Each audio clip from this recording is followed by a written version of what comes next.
Дорослые, и дети, и не только белорусы, все каштуют без примусу. Можно с мясом есть и бульбу, с маслом, с салом и цибулей, с колбасой и селедцом.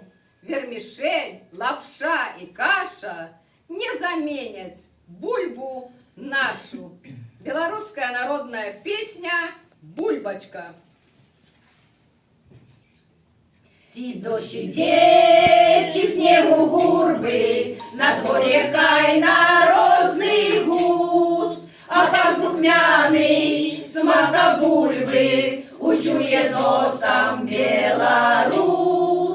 Бульба, бульбочка, расти голубочка, ты королева все еде. Еще по шкварочку, да дрецку чарочку, и белорус не пропадет. Еще по шкварочку, да дрецку чарочку, и белорус не пропадет. И он до гостей завжди ласкавый, сярод сябров и жить лягчей. Придет, готує розной стравы, наварит бульбы на пяче.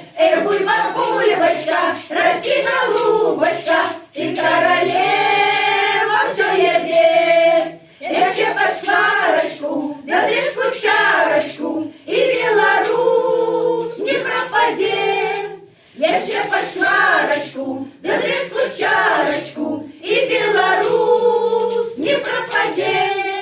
А после бульбочки с капустой и ноги сами в пляс идут. А вистой полькой белорусской усих закружат, завядут.